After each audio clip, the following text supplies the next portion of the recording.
Okay, simulan natin ng tutorial kung paano gamitin itong loyalty rewards, point system plus inventory para sa mga fuel stations. So, ang first na gagawin ay ito, makikita itong icon at saka itong software, itong system natin na loyalty rewards. I-double click lang ito para i-open yung system. Ayan, so kapag in-open nyo siya, ito ang lalabas, loyalty rewards. Kailangan nyo mag-input yung PIN code, no? Merong security code yan. Ngayon, ilagay nyo lang dyan yung PIN code. And then, ayan, so, nailagay na yung PIN code. And then, click nyo yung enter.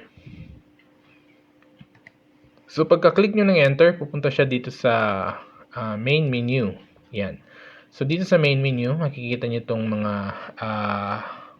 options dito. So, merong register new card, enter points, non-member, claim, update card, transactions, manage, backup, at saka close. So ngayon magsimula tayo sa manage. Ngayon, dito sa manage, click natin to manage. Yan. Click natin yan.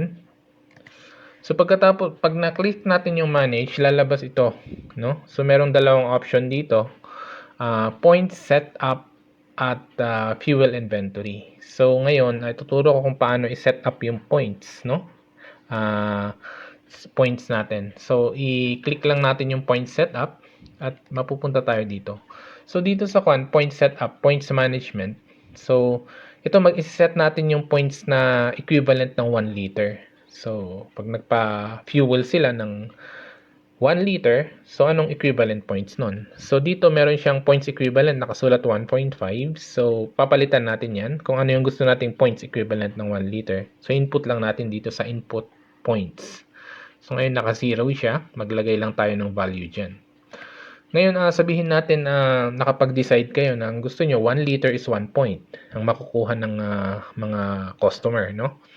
So ngayon lagay nyo lang yung 1 dyan or kahit anong point. So 1.1 and then click nyo yung save.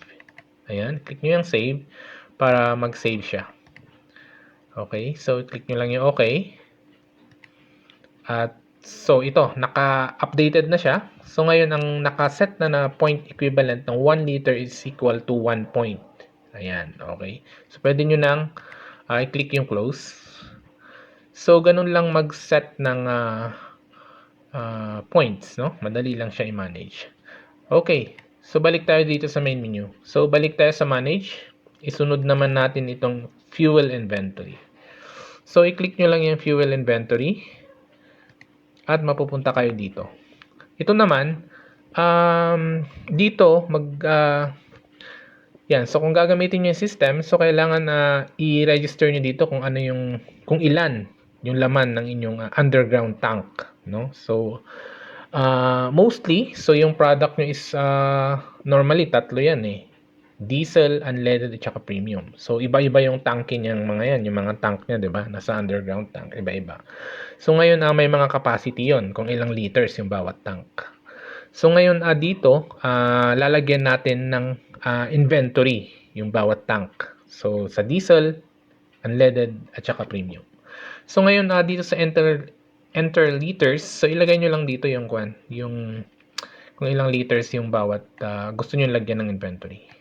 So yan, for example dito maglagay tayo ng 10,000 liters, no? 10,000 liters. Ngayon itong 10,000 liters na ito is ilalagay natin sa diesel, no? So kung ano ang lalagyan nyo ng inventory, yun yung i-click nyo. Ngayon ito 10,000 liters is sa diesel to. So i-click natin yung diesel. Ayan, so input successful, sasabihin dito. Okay lang yan, click nyo okay. And then kung titingnan nyo, from 0, meron ng 10,000 liters na inventory doon sa tank nyo. Yan. Okay. So dapat yun yun yung actual na laman ng tank nyo. Yun yung isusulat nyo dyan. Para mamamonitor nyo kung nauubos na yung laman ng tank nyo or kailangan nyo na mag-refill, ganun, or magdagdag. Makikita nyo dyan. So ngayon naman try naman natin. Dito naman maglagay tayo 5,000 liters naman. Lagay natin sa unleaded. So Yan lang. Click nyo lang yung unleaded. Ayan. So, input successful. Click lang yung okay.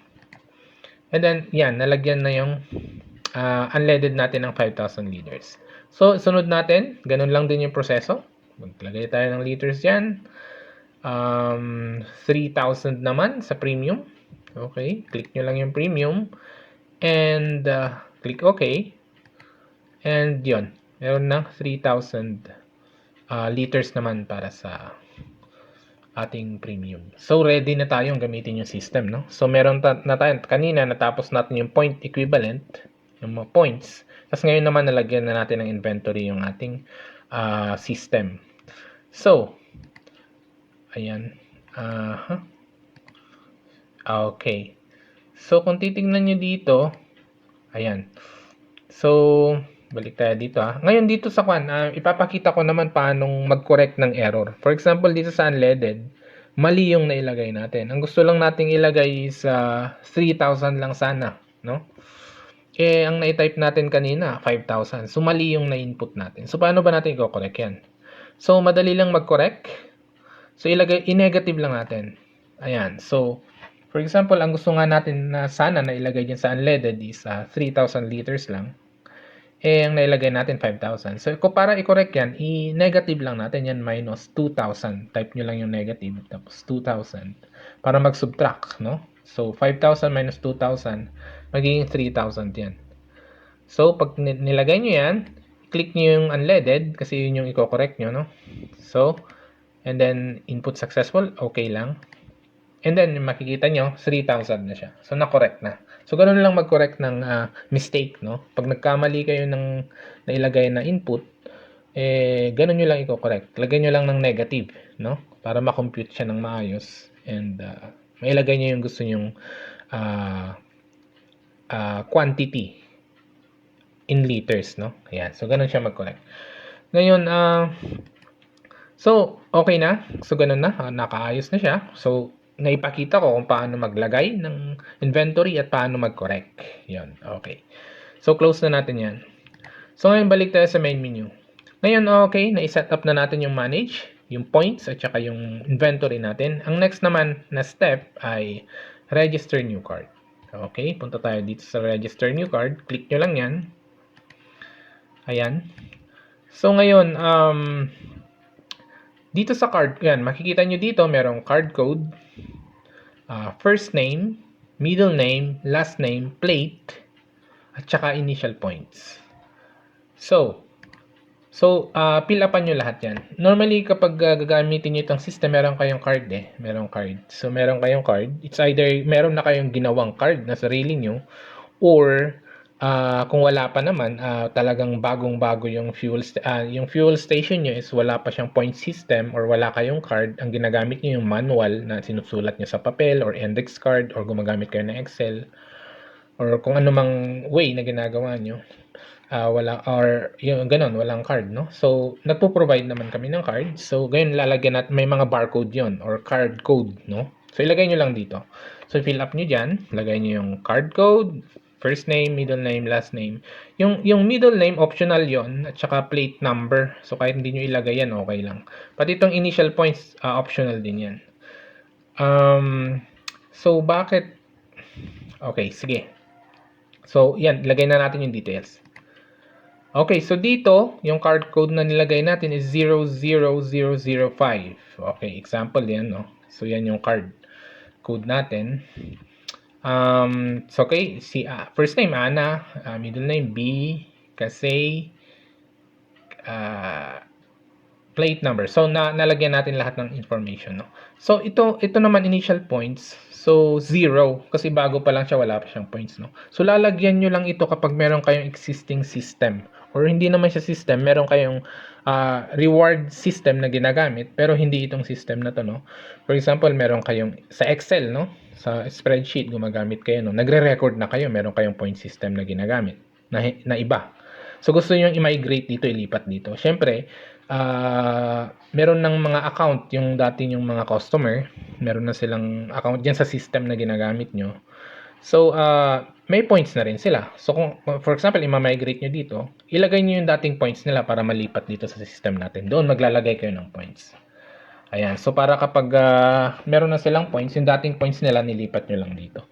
So, dito naman, sa example natin, i-assume natin na wala kayong point system. Ito pa lang yung first time.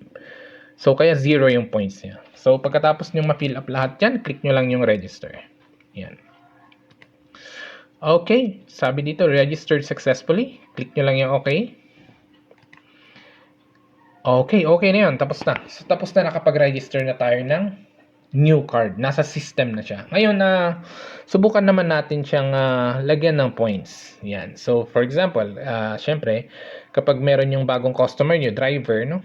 Nagpa-gas sa inyo, nagpa-fuel, syempre, mag-offer kayo. Sabihin nyo, gusto niyo ba ng card para meron kayong points? Kukunin nila yung card nyo. And then, yun, i-fill up niya na. Register nyo na sa kanya. Pagkatapos nun, syempre, babalik na siya. Magpapagas na siya, no? So, pag nagpagas na siya sa inyo, nagpa-fuel siya, i-click nyo lang yung enter points. Enter points. Clicks natin yan. Ngayon dito, kapag clinic natin yan, lalabas ito. Dito, sa card code, ayan. So, ita-type nyo dyan yung niregister nyo kanina. Yung 00, ayun. So, or kung ano yung card code nila. So, dito, ilagay nyo lang sa card code, type nyo dyan. Or kung meron meron kayong card na hawak dyan, tsaka may barcode reader, pwede nyo i-barcode para hindi na kayo mag-type. Using barcode reader, hindi na kayo na mag-type ng code na mahaba. Barcode nyo na lang yan, lalabas dyan. So, dito, pagka, yan, so 005, inlagay natin. Tapos, pagkatapos nyo i-type yan, or i-binarcode, click nyo yung search. So, i-click nyo lang yung search. Pag click nyo yung search, lalabas na yung details, no? Nung card holder, no? Kung ano yun. So, kanina yun, ni-register natin yung card holder. Ito na yung niya, details niya. So, 005, si 0005, si Ana. Ayun, yung kaninang ni-register natin. So, andyan yung details niya. So, makikita nyo dito. Ngayon, syempre, nagpa-fuel siya sa inyo, di ba? Nagpa-fuel siya. So, ngayon, punta kayo dito sa enter liters. So, kung ilan yung pina-fuel niya. So, dito, yan. Ngayon, ilagay nyo. So, nagpa-fuel siya, for example, ng 3.5 liters, no? So, 3.5 liters yung pina-fuel niya sa inyo. So, i-type nyo lang dyan. So, makikita nyo rin dito, no? Makikita nyo rin dito is yung inventory kanina na nilagay natin, no? Andito, inventory in liters, yan. So, makikita nyo kung ilan yung mga laman ng yung mga tank, no? Sa diesel, meron 10,000 liters, unleaded, 3,000 liters, premium, 3,000 liters. So, ngayon, ito, na nagpa-fuel siya sa inyo, 3.5 liters. Ngayon, ano ba yung pina-fuel niya? Diesel, for example, no? So, diesel siya. So, i-click nyo yung okay, wait lang. So, nagpa-fuel siya.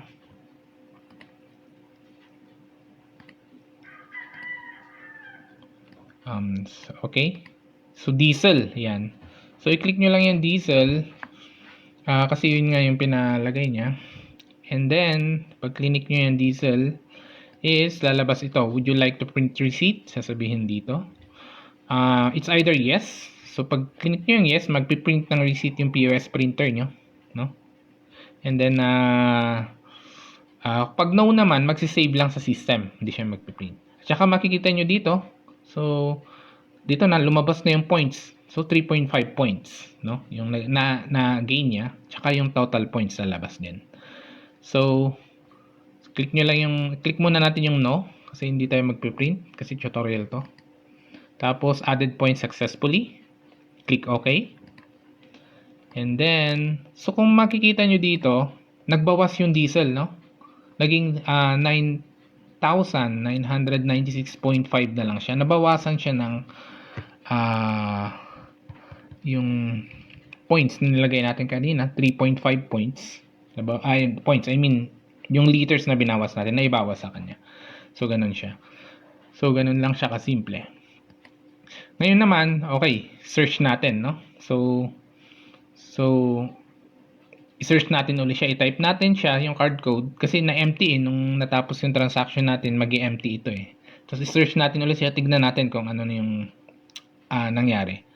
So, type nyo yung code, search. Pag click nyo ng search, lalabas yung details niya. Makikita nyo dito yung may points na na-accumulate niya, 3.5. At saka, nagbawas yung inventory ng diesel.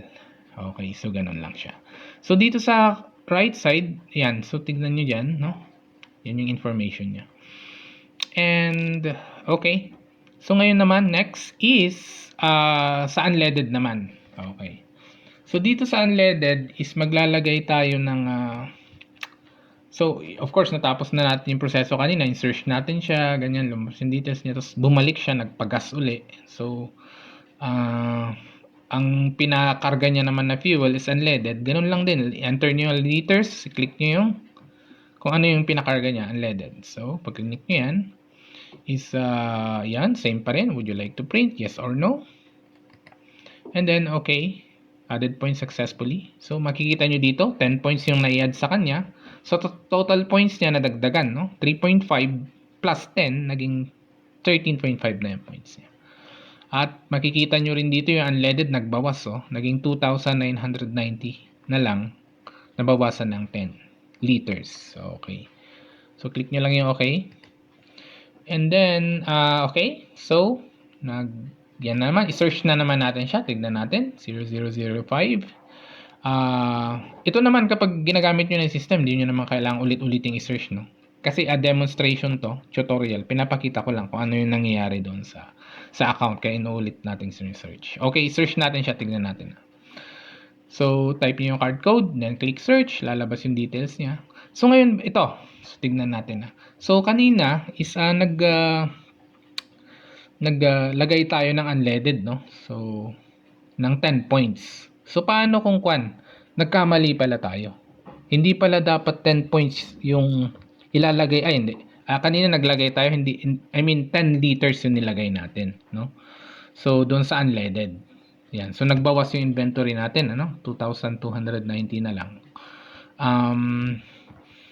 Pero mali. Kasi dapat 5 liters lang pala yung pinakarga niya. Nagkamali tayo ng input, no? 10 yung na-type natin. Na-input natin. So, mali na. So, kapag ganun, dapat natin i-correct kasi maapektuhan yung inventory natin. Mali na yung inventory natin kung ganun. So, paano i-correct? Dapat sana 5 liters lang yung pinakarga niya. So, madali lang. So, parang kung paano nyo kinorek kanina yung doon sa pag-i-inventory natin kanina, i-negative nyo lang.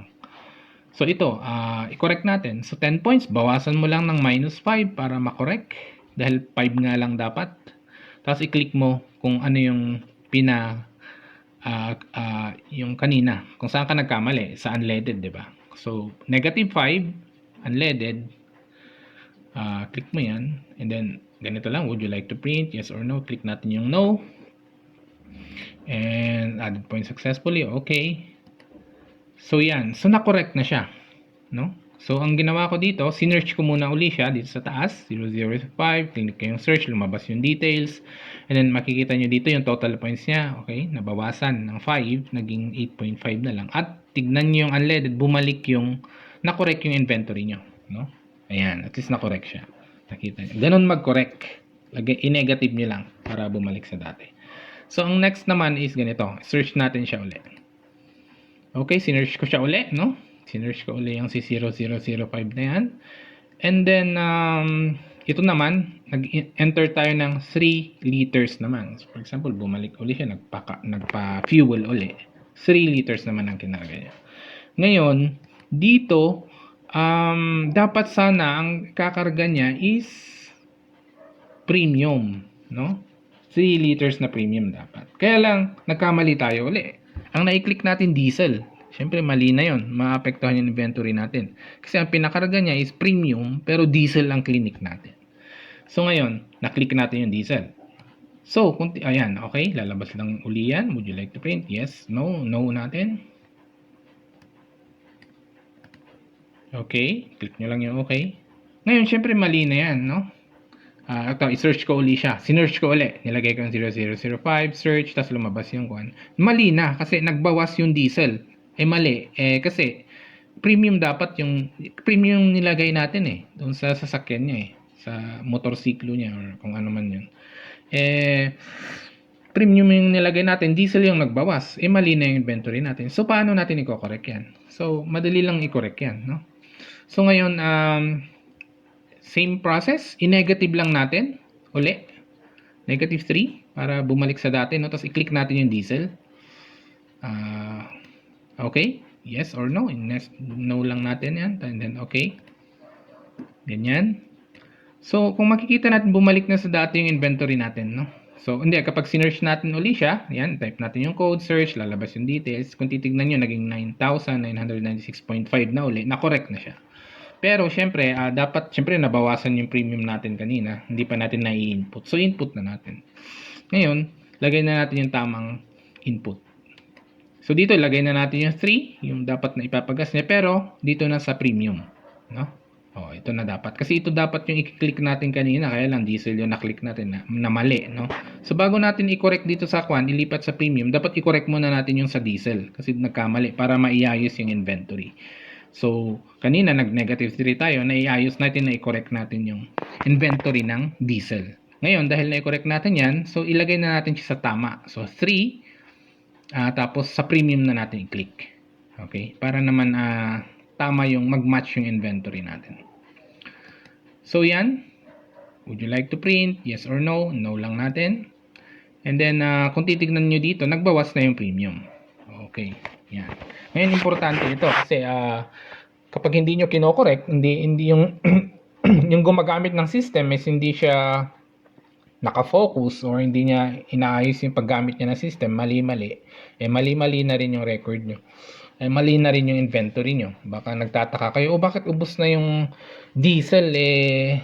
Wala namang nagpapalagay, no? Walang nagpapakarga ng diesel. Bakit ubos na? Mali pala yung kiniklik nung cashier, no? Or yung staff nyo sa fuel station. So, dapat pag nagkamali siya, i-correct niya, tapos i-ayos niya, no? Yun. So, importante yan. So, dapat i-train nyo ng mabuti yung gagamit nitong system para alam niya yung ginagawa niya. Okay. Ngayon naman is dito naman sa pagse-search, no? So dito sa pagse-search, pwedeng last name. Yan, it's either card code or last name. Kung for example, yung isang loyal customer nyo na kumuha ng card, so loyalty card holder nyo is bumalik, no? Sabi, nagpa-gas siya, nagpa-fuel siya sa inyo. Ngayon, ang problema, naiwan niya yung card niya. Ngayon, hindi niya alam yung card code niya. Sabi niya, yung points ko sayang, ilagay niyo. Kaya lang nakalimutan yung card code ko. So, pwede niyo tanongin, ano bang apelyido mo? Anong last name mo? So, pwede niyo i-type yung last name niya dito. Yan, say, no? Tapos, search niyo. Ayan, pagka-search ito, sa example natin, magpapakita lahat dito. Makikita niyo yan. So, yung mga pangalan dyan, no? Tsaka card code. Magpapakita lahat ng may last name na kasi. Ayan. So, magpapakita lahat yan. Ngayon, syempre, tatanungin niyo siya, ano bang first name mo? Ana. Okay, ikaw si Ana. So, ang yung card code ay 005. Okay, ngayon pwede nyo, alam nyo na yung card code, pwede nyo i-search, no? So, ganun siya.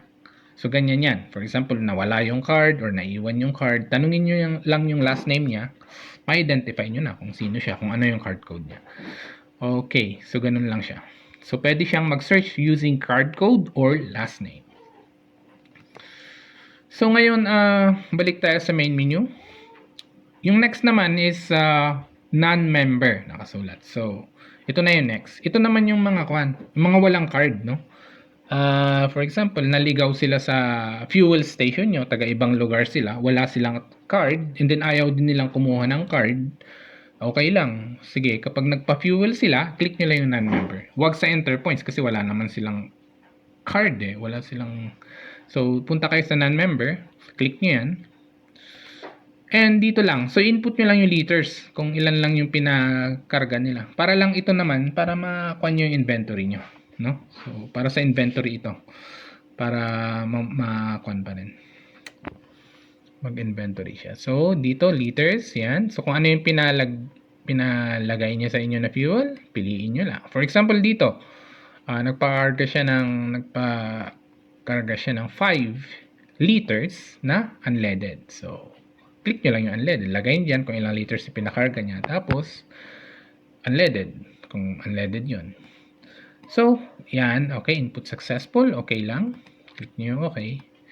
And then, makikita nyo dito nagbawas yung unleaded. So, 2,990 na lang siya. Okay. So, ganun lang yan sa mga walang card, no? So, ganyan yung input sa system para sa inventory system natin. Ngayon naman, for example, nagkamali na naman kayo, no? So, mali yung nailagay nyo. Paano i-correct? Same lang din, negative nyo lang din, then click nyo unleaded. Ayan. So, pinakita ko na lang din ulit. Pero paulit-ulit na to. Yung mga nakaraan, ganun lang mag-correct, no? Lagyan nyo lang ng negative number para bumalik siya sa dati. Yung inventory nyo. So, importante yan, ng pagko-correct. Kasi kapag mali yan, mali na rin yung inventory nyo. Baka magulat kayo, nakasulat sa system, ang dami pang laman ng underground tank nyo. Pero the actual pala, wala nang laman. Kasi mali-mali yung naka-input. So, ganyan. I-correct nyo. Tignan nyo palagi yung pagko-correct. So yan, negative 5, click natin yung unleaded, input successful. So bumalik na siya sa ganito. 2,995. Yun yan pag nag-correct lang kayo. For example, nagpagas pala siya sa inyo. Tapos mali pala yung na-input nyo, ganun nyo lang i-correct. So paano naman kung ito? So okay, example ulit ito. 5, no? So yung sa 5 na yon is unleaded sana yung ipapagas niya. Kaya lang, diesel ang na-click nyo. Parang yung kanina lang din to, inulit ko lang para siguradong maintindihan. Doon sa enter points kanina. So, syempre mali na yan. Nagbawas yung diesel, dapat unleaded, di ba? Ayan. So, ngayon,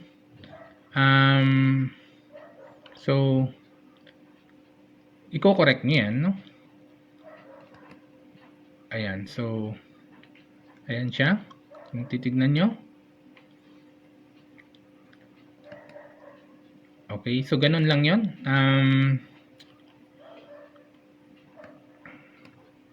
Dito, negative 5 nyo lang yung diesel. Tapos, negative 5, click nyo yung diesel. So, babalik siya sa dati. Kasi, kinorek nyo siya, mali kasi.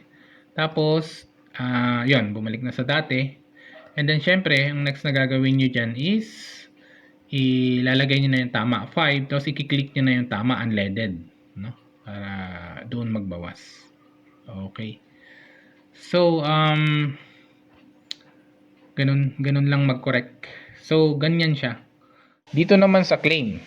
So, ito yung time na marami na siyang points. Example, marami na siyang points na na-accumulate at kailangan niya nang mag-redeem or i-claim niya na yung mga points niya. Dito tayo pupunta sa claim. Ayan. So, syempre, kung anong card yon, i-type nyo lang dito or i-barcode. Pwede yung card number niya or yung pangalan niya. Apelyido pala, apelyido niya. Ito, lagay natin yung card number niya. 0002. At i-click yung search. Ayan. Ngayon, makikita natin dito na meron siyang points. 10 points. Meron siyang 10 points. For example, gusto niyang i-claim, hindi niya gustong i-claim lahat. Gusto niya magtira. Gusto niya i-claim ay 5 points lang.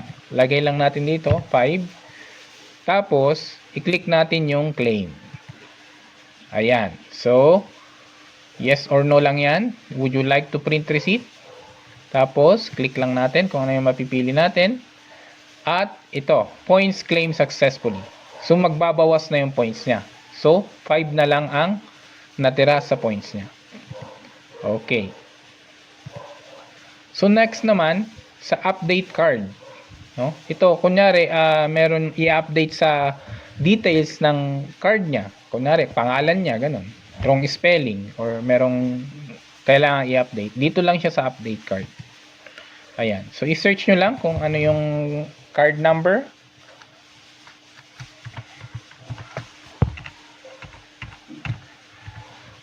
So, type nyo lang, tapos search.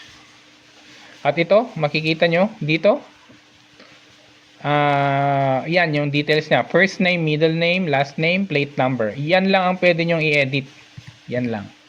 So, member. At saka itong class. Yan. Member. Yan. Pwede. Pero hindi naman ginagalaw yan eh. Normally, yan. Mali yung pangalan niya. Bis gusto niya ipa-correct. Yan. Edit nyo lang. Palitan nyo lang yung pangalan niya. Or yan, mga yan. Tapos, update record. Ayan. Ayun. So, ganun lang siya. Ngayon, yun, ganyan. I-update lang yung details niya. So, ang next naman ay transactions. Itong transactions, makikita nyo lahat ng nangyaring transactions. No? For that day or yung mga nakaraan, may date dito. Click nyo lang yan. Magpapakita lahat ng mga naging transaction. No? Ito. Kita nyo dyan yung pangalan, tsaka yung date ng transaction na yon. So, ngayon, kung gusto nyong makita specific, for example, dito kasi ay merong dalawang record dito. Merong dalawang record, no? Yung CYC 001 at saka CYC 0202. So, ito kasi maghahalo-halo. Lahat ng nagpapagas, lalabas lahat ng transaction nila dito. Pero kung gusto nyong makita lang yung transaction ng iisang tao, na ay isang card holder, yung card lang na yun, i-search nyo lang siya dito sa taas. So, CYC, search natin. Ayan. Kung ano, tapos search. Ayan, yun na lang magpapakita dito. Yung CYC, yan, card number niya. Lahat lang ng transaction niya magpapakita dyan. So, makikita nyo dito kung kailan siya nag-add ng points at kailan siya nag-claim ng points. Merong date dyan. So, ito naman mamamonitor natin kung ano yung nangyayaring mga transactions. Okay. Tapos, lastly, itong backup. Importante ito. Kapag magko-close na tayo ng yung sa business, sa gasoline natin, sasara na natin at the end of the day na yon, closing time. Before nyo i-close yung system, ito, click nyo na muna yung backup.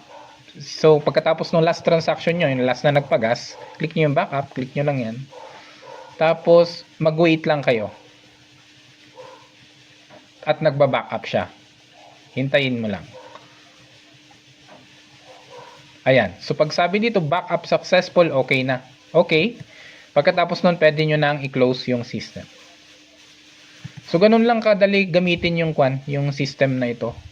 So, normally, ang ginagawa lang nyo lang dito na madalas, kapag naka-register na kayo ng maraming cards, madalas dito yung sa enter points. Yan na lang palagi madalas tuwing nagpapagasolina sila. At saka yung claim, tuwing magre-redeem sila ng mga points nila. Yun ang madalas na mangyayari dito. So, ganun. Salamat.